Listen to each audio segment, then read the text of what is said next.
Baik, bismillahirrahmanirrahim. Assalamualaikum warahmatullahi wabarakatuh. Selamat pagi, salam sejahtera kita semua. Salam sehat dan semangat. Semoga kita selalu diberi kesehatan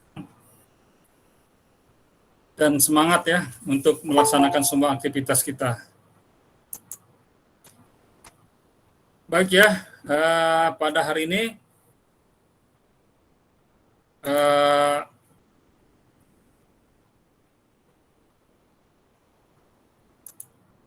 materinya bisa kelihatan ya? Bisa, Pak. Oke, sekarang saya tidak akan menjelaskan ulang karena sudah disampaikan via video perkuliahan ya. Mudah-mudahan kalian sudah menonton video tersebut ya. Dan mudah-mudahan tidak bosan dengan wajah saya ya. Baik, apa yang ingin kalian tanyakan? Bebas saja, kita tidak usah kaku. Lepas saja, bebas saja gitu. Apa yang masih ingin ditanyakan ya, baik yang konteks pada materi ya, kuliah maupun yang di luar materi tapi yang ada kaitannya gitu. Bebas. Kita diskusi terkait dengan lumpur aktif.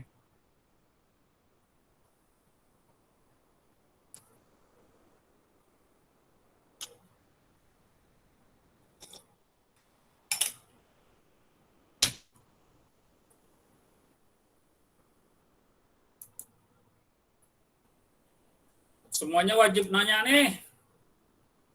Walaupun pertanyaannya sepele ya.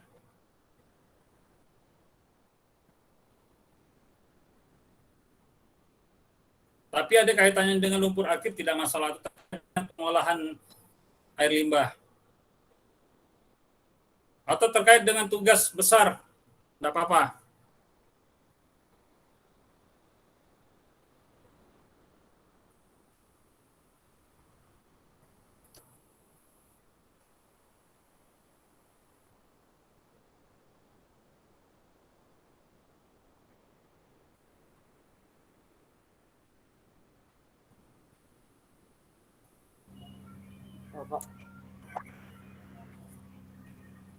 Silakan.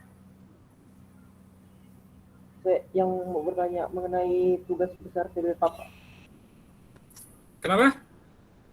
Yang masalah tugas besar ya, Pak. Oh, tugas besar, ya. Jadi gini, terkait tugas besar saya sudah memutuskan, ini kan kita sudah awal bahwa terkait dengan tugas besar ini, pada mata kuliah PB-PAP ini, itu supaya ada keberlanjutan, pengetahuan yang lebih komprehensif, dan menyambung dengan mata kuliah penyaluran air buangan dan drainase ya, dengan penekanan pada penyaluran air buangan. Jadi sebagai informasi tambahan, di dalam revisi kurikulum kita, ke depannya itu mata kuliah penyaluran air buangan dan drainase itu saya termasuk orang yang tidak dan ada beberapa dosen ya yang tidak setuju. Mata kuliah penyaluran air buangan dan drainase itu atau topik pembicaraan yang berbeda. Kalau itu air buangan yang disalurkan, ya. Sementara untuk air drainase itu ada terkait dengan air hujan. Memang di dalam teori terdapat metode penyaluran air buangan yang tercampur, ya.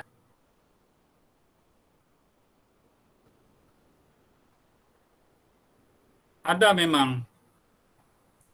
Tapi secara umum, ya, yang ada di Indonesia dan yang saya ketahui di seluruh dunia itu, untuk negara-negara mungkin ya untuk negara-negara maju saja ya yang mengadopsi penyaluran air buangan itu yang dicampur ya dengan penyaluran air hujan. Secara umum itu terpisah gitu. Apalagi negara berkembang ya. Apalagi negara yang memiliki kepadatan yang tinggi. Ya. Apalagi sebuah negara yang memiliki permukiman yang tumbuh kembang. Maksud tumbuh kembang begini ya. Kita ambil perbandingan Indonesia dengan Malaysia lah. Atau lebih spesifik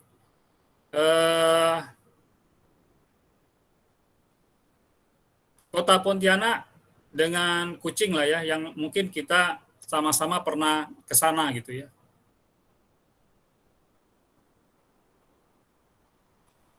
Kalau kita ini permukimannya cenderung tidak teratur, kenapa ya masyarakat itu yang membangun sendiri permukimannya, ya. Kalau di Kucing itu memang disesuaikan dengan perencanaan, artinya kawasan pemukiman itu dibangun dulu dan itu sudah teratur ya dengan desain tingkat untuk kepadatan tertentu, artinya untuk berapa kakak di situ ya. Dan itu dibangun dulu infrastrukturnya kan, infrastruktur jalannya, infrastruktur drainasenya, bahkan untuk infrastruktur penyaluran air buangannya yang terpusat gitu ya. Apakah terpusat skala kawasan atau ke skala kota gitu kan. Itu sudah ada, sementara kita kan tidak. Kemudian kalau sistem penyaluran air buangan tercampur tersebut itu kan pasti debitnya akan lebih besar ya. Tentunya debit air limbah ditambah dengan air hujan itu akan jauh lebih besar ya dibandingkan dengan hanya debit air limbah saja. Konsekuensinya adalah pada diameter pipa ya. Diameter pipa yang besar itu konsekuensinya nanti pada penggunaan lahannya, ya, dan lain sebagainya lah gitu kan. Jadi dalam mata kuliah ini kita pandangannya ya, jadi paradigmanya adalah penyaluran air buangan terpisah, penyaluran air buangan saja. Dan drainase itu sebenarnya kan tidak perlu menggunakan saluran yang tertutup. Sementara air limbah memang disarankan itu menggunakan saluran tertutup. Bahkan mungkin sekarang sudah harus dengan saluran yang tertutup ya. Jadi itu berbeda ya, beda. Nah, kalau saya lihat di antara mata kuliah PABD, penyaluran air buangan dan kelasnya Bu Laila Fitria, dengan satunya siapa? Dengan Pak Hendri atau Pak Kiki?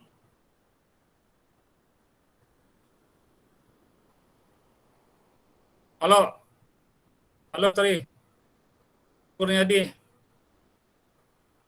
Iya, Pak. Nah, kemarin itu yang udah dipresentasikan itu kelasnya Bu Laili Fitria dengan kelas siapa? Pak Winardi. Pak Winardi. Oke, Pak Winardi. Nah, itu gunakan daerah pelayanannya yang kelasnya Pak Winardi yang pure untuk penyaluran air buangan saja gitu. Untuk kelas A maupun kelas B. Kemudian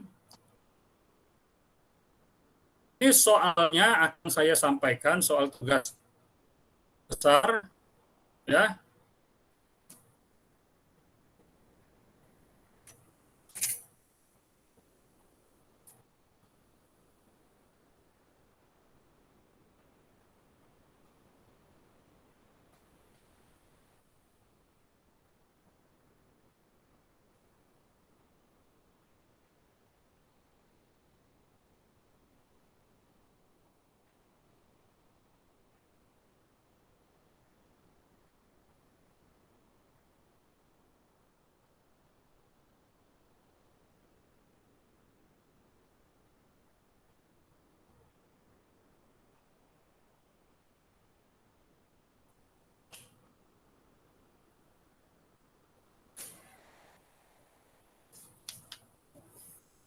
Ya, untuk soal tugas besarnya itu akan saya sampaikan. Saya beri gambaran seperti ini ya, untuk tugas besar adalah nanti kalian akan diminta untuk mendesain sebuah IPAL terpusat untuk pengolahan air limbah domestik ya. Nanti itu akan diminta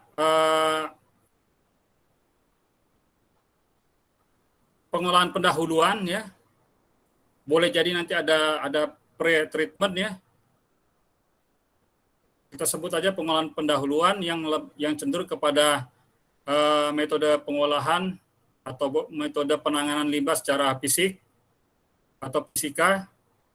Kemudian nanti yang untuk pengolahan air pengolahan atau unit pengolahan utamanya atau yang secondary treatmentnya itu adalah pengolahan secara biologi. Terdapat dua pilihan nanti yang akan saya sampaikan adalah pengolahan secara menggunakan lumpur aktif, ya, hitung-hitungannya sudah saya sampaikannya materinya, atau nanti yang pertumbuhan melekat, misalnya biofilter ya, boleh jadi nanti aerobic biofilter ya, aerobic biofilter atau anaerobic biofilter atau kombinasinya gitu. Dan masing-masing kelompok itu akan diminta yang berbeda. Nah, silakan nanti rezeki masing-masing mana yang dapat lumpur aktif, mana yang dapat untuk lumpur aktif itu untuk mewakili yang suspended growth ya. Jadi pertumbuhan tersuspensi. Sementara nanti yang biofilter itu adalah untuk mewakili teknologi yang attached growth dengan pertumbuhan bakteri secara melekat ya. Itu. Kemudian nanti ada pengolahan lanjutannya yang mungkin nanti pengolahan lanjutannya itu jika dia lumpur aktif tentunya itu pasangannya adalah pengendap kedua, kolam pengendap kedua ya, atau unit pengendap kedua, clarifier ya, secondary clarifier ya. Dan kalau air limbah domestik ini selalu ada isu terkait dengan waterborne disease, penyakit-penyakit yang ditularkan melalui air, sudah pasti dia di unit terakhirnya itu harus ada pengolahan atau unit desinfektan. Ya.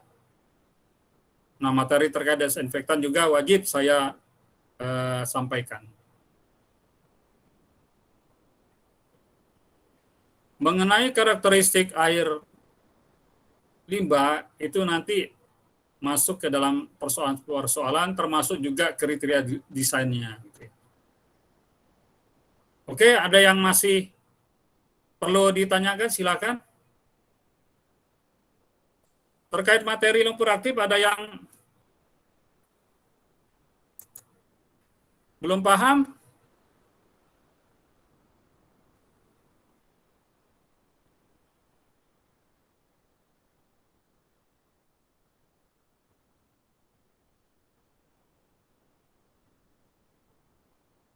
Atau belum ada yang nonton video saya ya?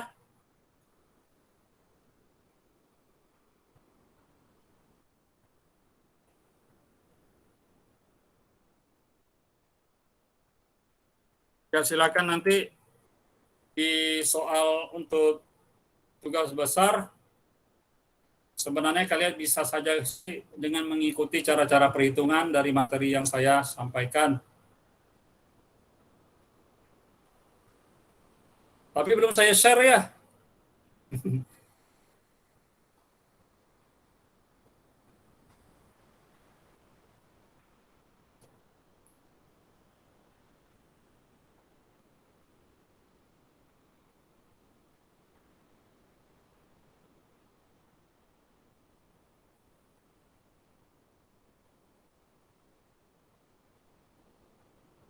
Terkait koefisien kinetik, ada yang masih bingung?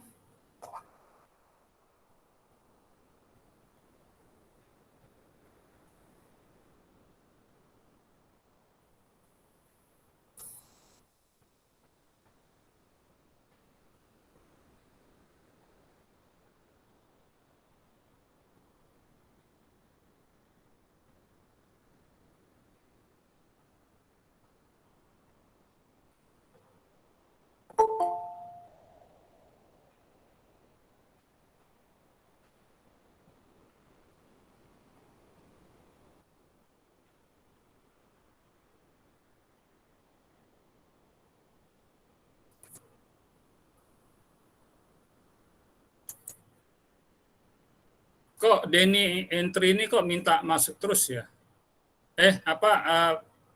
Fatur Rahman ya. Ini apa terkait dengan MLVSS dan MLSS, apa kalian cukup ngerti atau masih bingung?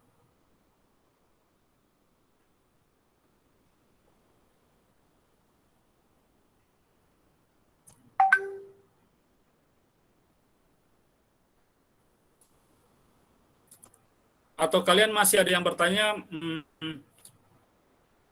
kenapa ada MLVSS dan juga ada MLSS?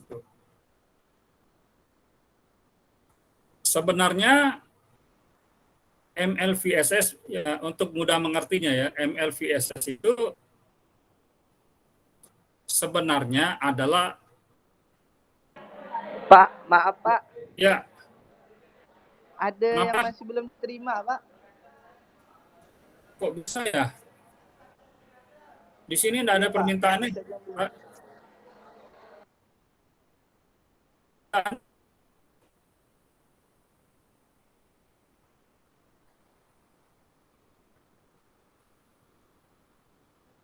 Coba suruh sekali lagi masuk, biar saya bisa admit. Tadi secara kolektif sudah ada kok, ini kan udah 33 ya, mungkin tinggal belasan gitu yang belum masuk ya.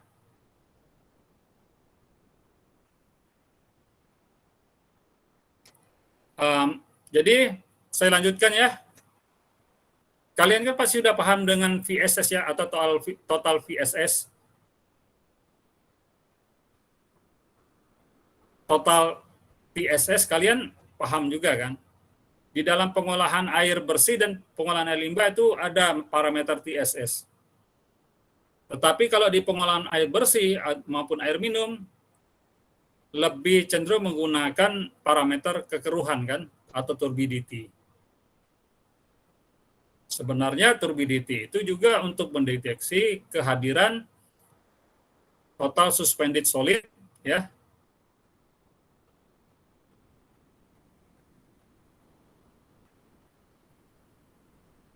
Tapi lebih cenderung mengarahkan perhatiannya pada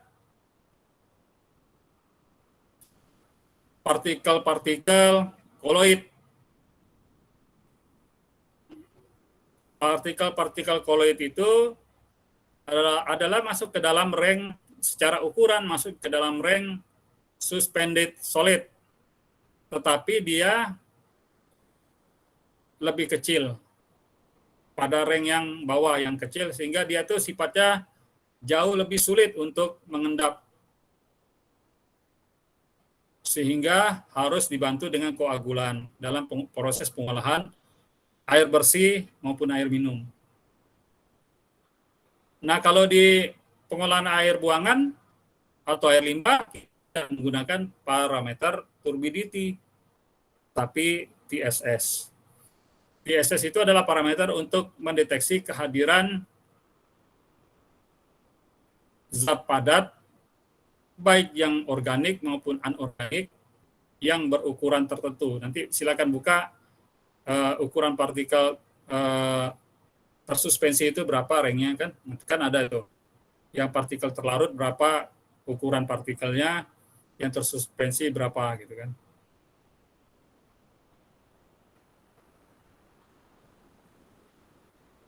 Nah, total suspended solid ini itu ada bagian kecilnya itu yang sifatnya mudah menguap maksud di sini ketika kita ambil sampelnya, kemudian kita saring, kita panaskan ya, atau kita keringkan di oven suhu 103 sampai 105 itu dia menguap. Fraksi itulah yang disebut dengan VSS, volatile suspended solid ya. Sorry ya. Saking bersemangat. Ya, volatile suspended solid VSS. Oke. Ini tadi adalah bakteri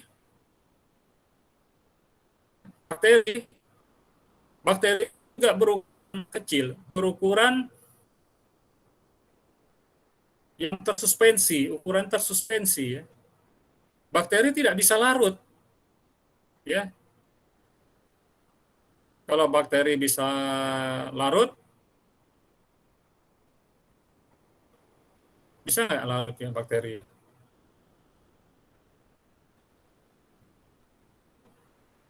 Kalau larut itu dia dengan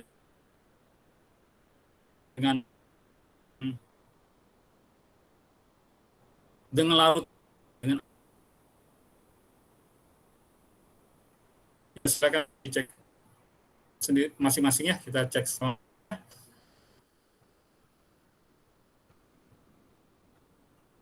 Nah, karena bakteri ini dia hidup sendiri dalam jumlah yang banyak, kita akan mengalami kesulitan kalau kita tuh di dalam pengolahan air buangan itu kita meninjau itu bakteri itu sebagai sebuah individu gitu. Nanti mau mendeteksinya pakai sekian ekor per liter air atau per mililiter air itu repot ya. Juga yang terlihat di mana di tangki aerasi itu kan dia dalam bentuk lumpur aktif ya. Koloni yang begitu besar ya. The big koloni sehingga dia membentuk seperti lumpur. Padahal itu sebenarnya ya miliaran bakteri di situ.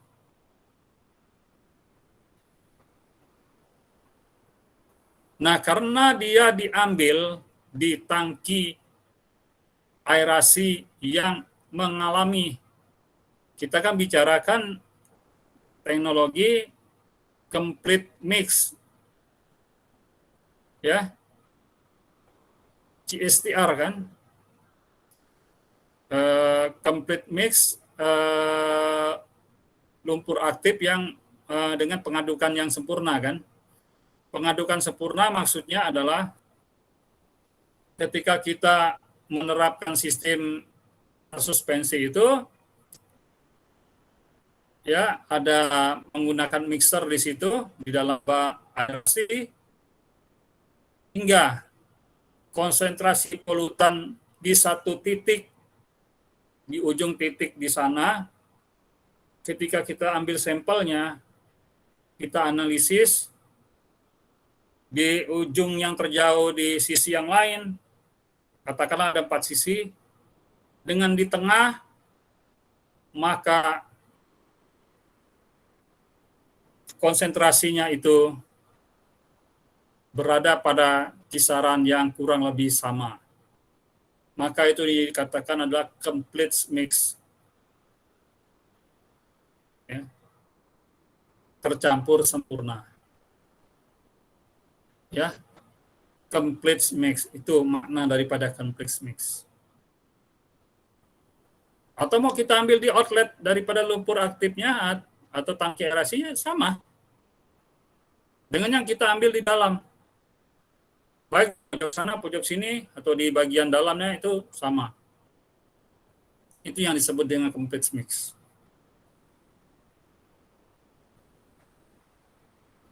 Nah, karena sampel yang diambil itu di dalam tangki yang mengalami percampuran sempurna, dan dia itu ada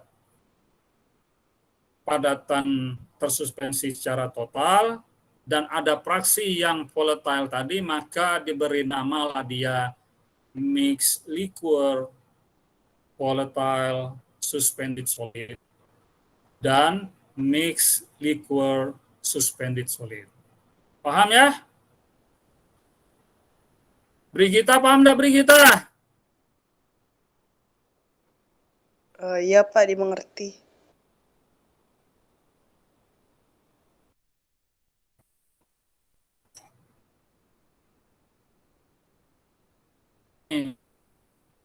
Biasa kan kalau jawabnya belum mandi.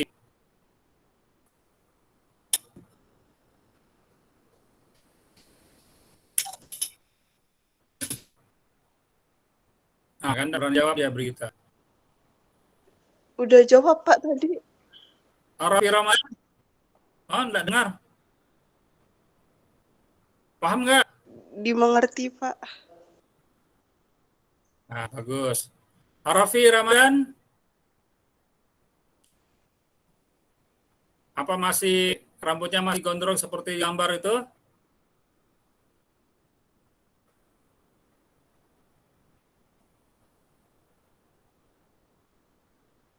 Nggak apa-apa ya, ciri khas mahasiswa teknik itu gondrong. Tapi kalau saya boleh saran, jangan terlalu panjang. Jangan panjang sampai ke pinggang gitu ya. Saya waktu mahasiswa, jadi mahasiswa di Jogja dulu, saya kan nggak punya sepeda motor ya. Saya itu anak orang nggak punya. Gitu.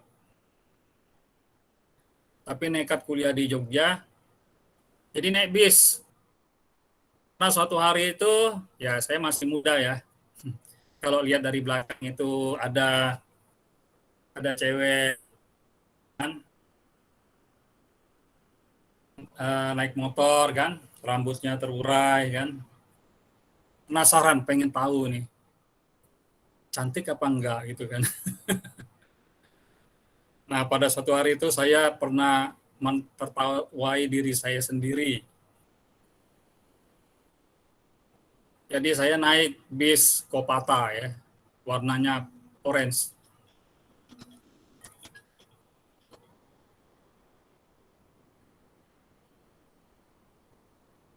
Kemudian saya tuh duduk di depan ya. Kalau tidak mau ke kampus, setelah dari kampus gitu. Nah saya melihat ada cewek, saya suka kalau cewek rambut panjang tuh ya. Penasaran nih kan.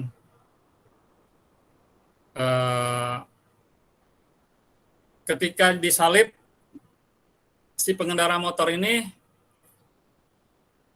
dan ketika saya lihat rupanya dia berkumis. Aduh kecewa saya. Baik ya, itu intermezzo ya supaya nggak bosan. Walaupun ya. Baik. Yang lainnya apa yang belum dimengerti? Kayaknya mahasiswa saya ini pintar-pintar semua ya.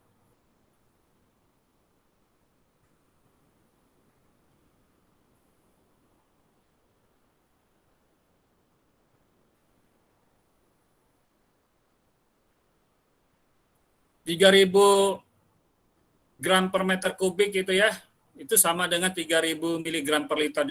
Jadi nanti tidak usah bingung kalau di kriteria desainnya itu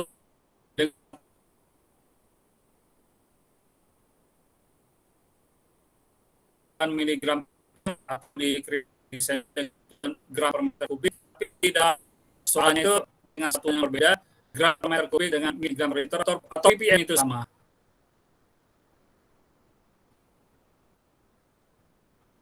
Jadi memang kalau di dalam lumpur aktif yang complete mix itu diharapkan itu di dalam kolam itu MLS-nya itu adalah ranknya 2.000 sampai 3.000.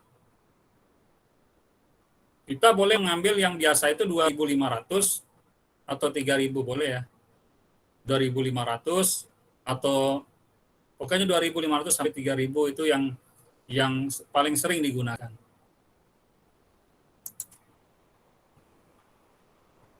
Ya rumus-rumusnya enggak usah, ini kalian kan lebih pintar matematika daripada saya ya.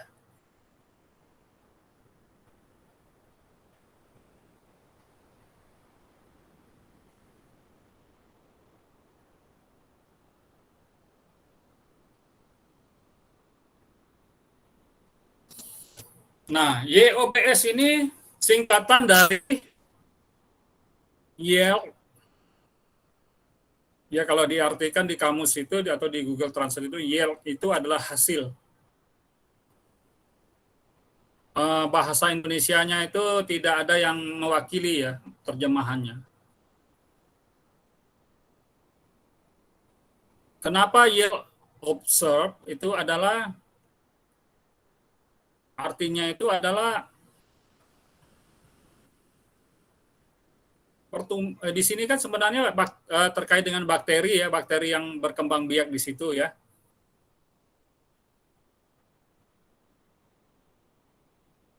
Yang tumbuh ya, yang tumbuh berkembang di dalam tangki itu. Jadi dinamakan yield observasi ya, yang terobservasi. Nah, itu seperti yang sudah saya jelaskan terkait dengan VSS dan TSS itu sebenarnya yang dimaksud solid di situ adalah koloni bakterinya. Baik yang dia secara total ya TSS maupun yang fraksi yang mudah menguap yang volatile. Oke ya. Ini saya pancing-pancing nih ya.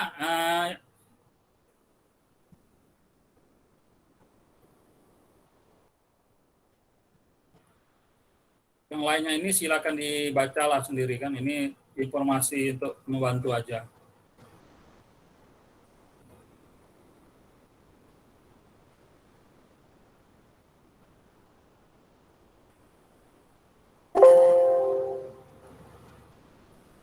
Oke. Sekali lagi, apa yang perlu ditanyakan nih? Tri Kurniadi, masih ada nggak? Fatur Rahman?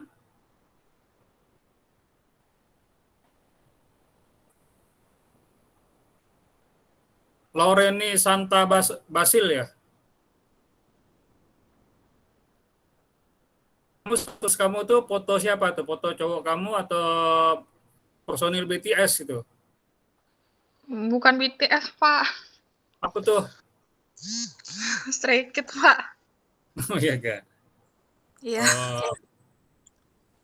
Ada pertanyaan nggak Laureni? Belum ada sih, Pak. Tadi sama tadi tuh yang tadi nanya kan tentang tubes ya, Pak. Oh gitu ya.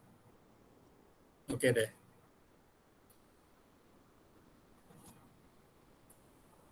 Itu ya. Kalau gitu saya kira-kira aja. Nah, untuk terkait dengan pemahaman terkait dengan bakteri ya kalian harus buka-buka lagi pelajaran mikrobiologi lingkungan ya. Mudah-mudahan materi yang disampaikan oleh dosen pengampu juga sudah mengcover terkait dengan mikroorganisme di dalam pengolahan air buangan.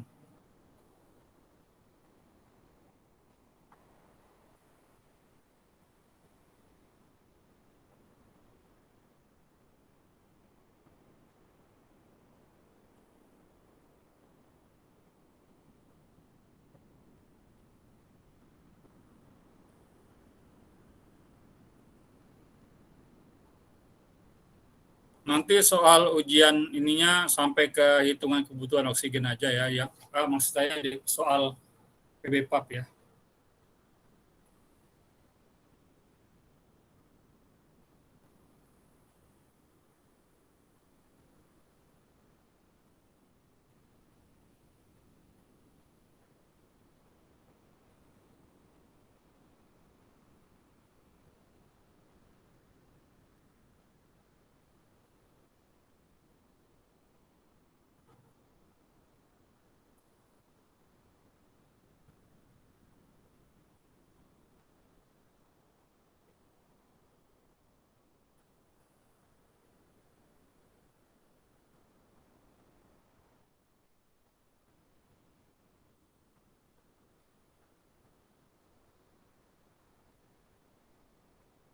Sebelumnya udah pernah dapat penjelasan dari dosen yang lain terkait dengan total nitrogen bagian seperti ini?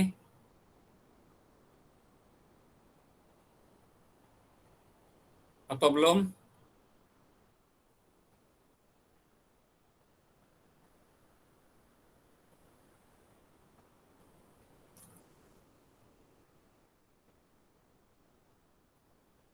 Baik, kembali ke masalah gas ya. Sudah cukup jelas ya, nanti untuk petanya ya, peta dan daerah pelayanan itu ambil di atau mengikuti soal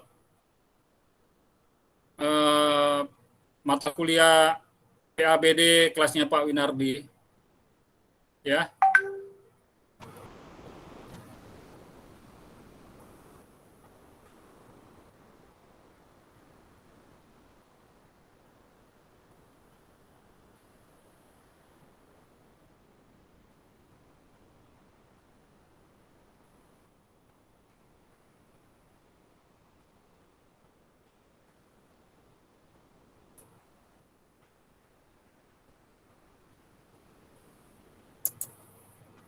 Ya, silakan dibaca, saya tunggu ya pertanyaannya dari kalian.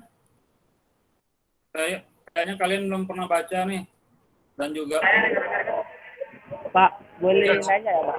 ya Tapi yang masalah kuliah persampahan Pak, nah, ke lapangan itu kapan Pak mulainya Pak? besok kelompok 2 Kelompoknya Pak? lah Kelompok 2 AB ke Pak? ya, AB. Oh iya Pak. Hari Rabunya berarti kelompok 3 ya Pak? Ya, betul.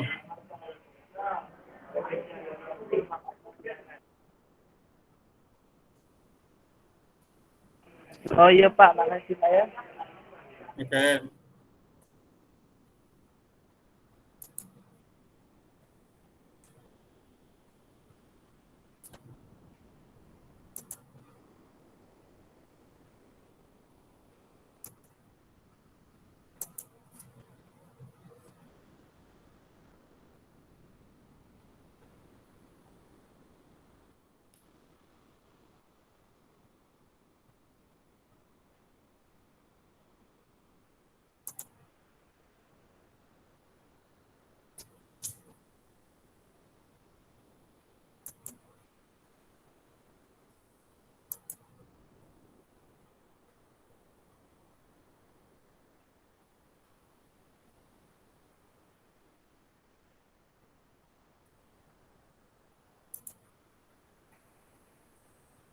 Saya mau tanya aja, apa yang dimaksud dengan bakteri heterotropik?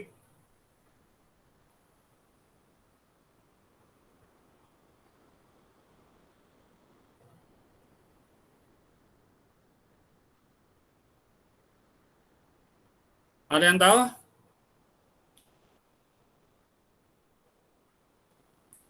Bakteri heterotropik?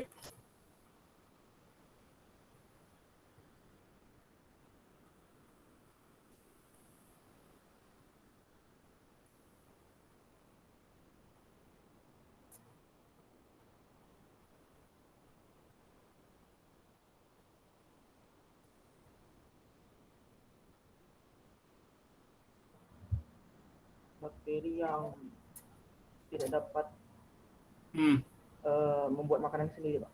ya.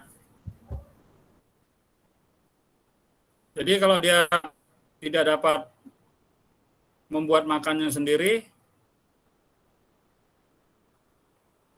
dia mengambil makanan dari mana? Dari lingkungan, Pak. Lingkungan. Dalam konteks air limbah, apa itu lingkungan dia?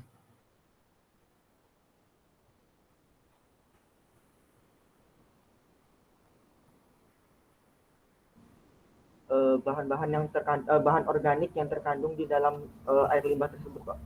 Ya. Makanya itu konsekuensinya akhirnya termasuk polutan-polutan yang terutama zat organik itu dikonsumsi lah gitu. Untuk kepentingan metabolisme bakteri. Untuk apa? Untuk energi, belahan sel, untuk pertumbuhan sel ya.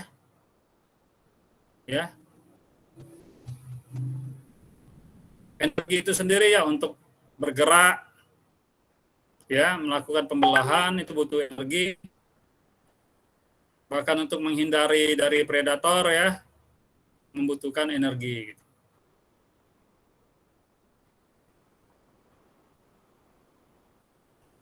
Sebenarnya kita ya tinggal mengkondisikan saja lingkungannya itu atau si air limbahnya itu pada kondisi optimum bagi pertumbuhan bakteri tersebut. Itu sudah aman sebenarnya dan menyingkirkan unsur-unsur dan atau senyawa yang sifatnya beracun bagi bakteri yang terdapat dalam air limbah. Nah, itu sebenarnya sudah aman. Kita kontrol kondisi lingkungannya terutama pH dan suhu ya. Dan jika terdeteksi di dalam air limbah itu ada unsur-unsur yang bersifat racun dan menghambat ya, inhibitor bagi si bakteri ya, baik untuk dia beraktivitas maupun untuk dia berkembang biak, maka itu harus disingkirkan terlebih dahulu. Lawan dari bakteri heterotropik apa?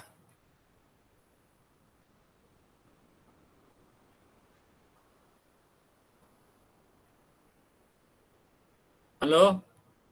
Lawan dari bakteri heterotropik apa? Namanya?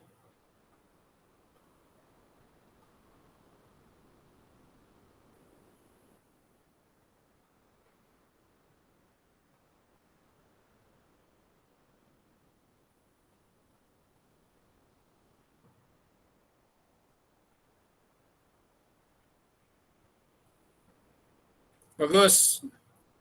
Bagus, Vero. Ya, Pak. Lawan dari bakteri heterotropik apa? Bakteri autotrofik, Pak.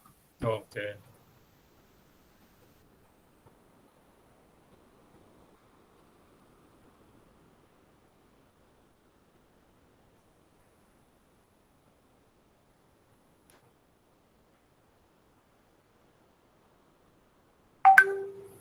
Berapa range suhu untuk pertumbuhan bakteri aerob? Kisarannya, ingat nggak? Dan berapa pH?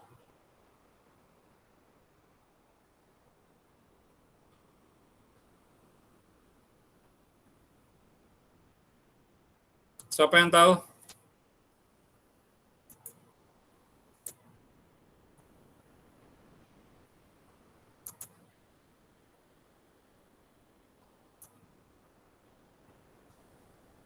Alisa Larasati berapa suhu dan pH?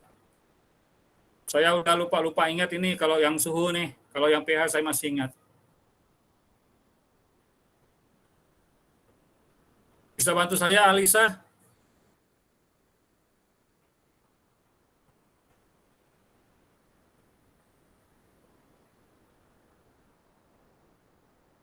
Indah Octavia?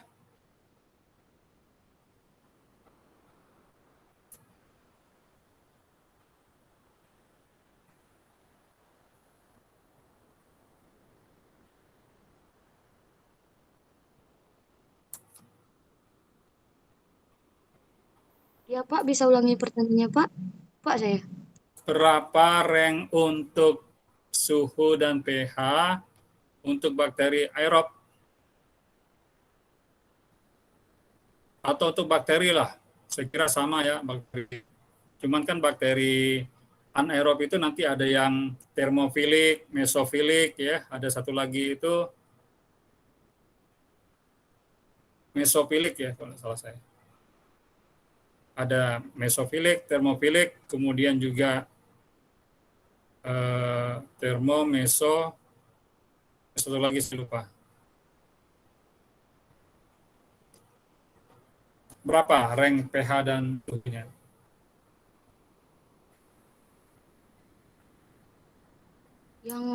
Yang mesofilik kalau nggak salah Pak. Enggak, yang ini aja, yang bakteri aerob aja. Kalau yang tadi untuk bakteri, biasanya kita di bakteri mesofilik, memang betul, di mesofilik ya, kalau yang untuk suhu biasa ya.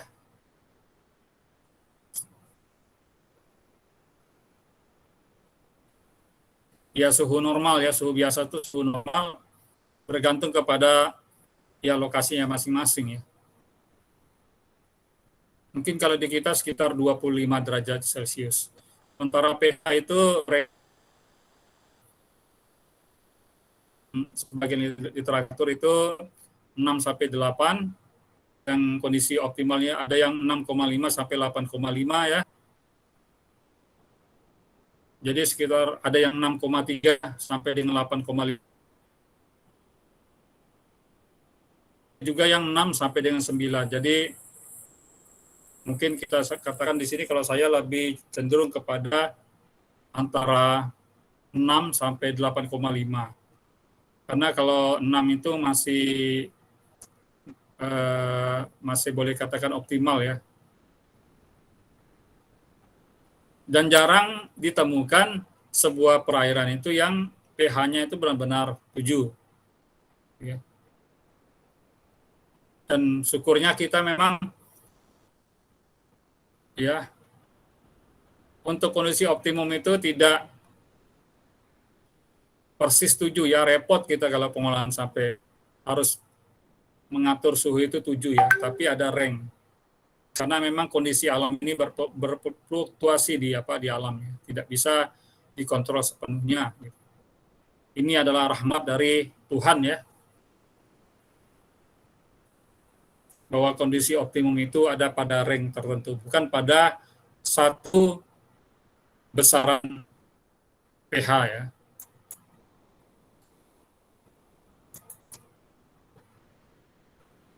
Baiklah, kalau misalnya tidak ada lagi ya. Sebelum kita tutup, ada masalah lain yang perlu disampaikan?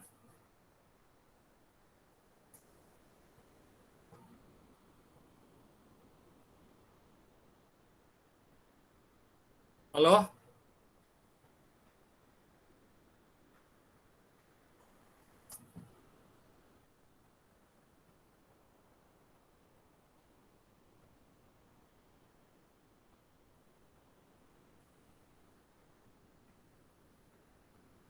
Baik ya, kalau tidak ada, mungkin kita sekira cukup lah ya.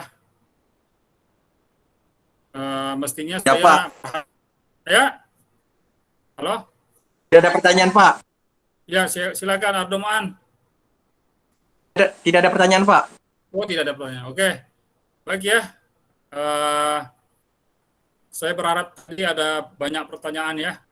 Sebenarnya ada beberapa hal yang memang layak kita diskusikan ya.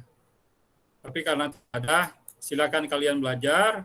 Mudah-mudahan bermanfaat. Wabillahi taufiq wal hidayah. Assalamualaikum warahmatullahi wabarakatuh.